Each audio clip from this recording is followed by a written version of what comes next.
Iran को लेकर America ने बड़ी आशंका जता दी है। इजराइल पर मिसाइल अटैक कर सकता है ईरान, ये व्हाइट हाउस ने स्टेटमेंट जारी करके कहा है। व्हाइट हाउस यानी अमेरिका कह रहा है कि बैलिस्टिक मिसाइल दाग सकता है ईरान। ऐसा होने पर ईरान को गंभीर परिणाम भुगतने होंगे।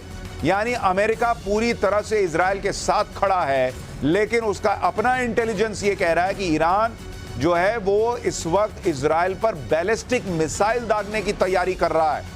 यानी ये युद्ध बढ़ेगा और इसीलिए मिडिल ईस्ट में क्या होगा, क्या दुनिया तीसरे विश्व युद्ध की तरफ बढ़ रही है, क्योंकि एक तरफ रूस और यूक्रेन भिड़े बैठे हैं, एक तरफ हमास से लड़ाई चल रही है इजराइल की। अब ये लड़ाई ईरान वर्सेस अगर इजराइल बनती है तो उसमें अगर ईरान कूदता है तो उसके साथ कौन होगा, इजराइल के साथ कौन होगा, यानी भयंकर लड़ाई हो सकती है।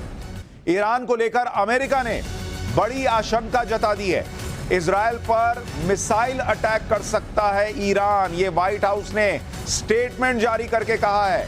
व्हाइट हाउस यानी अमेरिका कह रहा है कि बैलिस्टिक मिसाइल दाग सकता है ईरान। ऐसा होने पर ईरान को गंभीर परिणाम भुगतने होंगे। यानी अमेरिका पूरी तरह से इजराइल के साथ खड़ा है, लेकिन उसका अपना इंटेलिजेंस ये कह रहा है कि ईरान जो है वो इस वक्त इजराइल पर बैलिस्टिक मिसाइल दागने की तैयारी कर रहा है। यानी ये युद्ध बढ़ेगा और इसीलिए मिडिल ईस्ट में क्या होगा, क्या दुनिया तीसरे विश्व युद्ध की तरफ बढ़ रही है, क्योंकि एक तरफ रूस और यूक्रेन भिड़े बैठे हैं, एक तरफ हमास से लड़ाई चल रही है इजराइल की। अब ये लड़ाई ईरान वर्सेस अगर इजराइल बनती है तो उसमें अगर ईरान कूदता है तो उसके साथ कौन होगा, इजराइल के साथ कौन होगा, यानी भयंकर लड़ाई हो सकती है।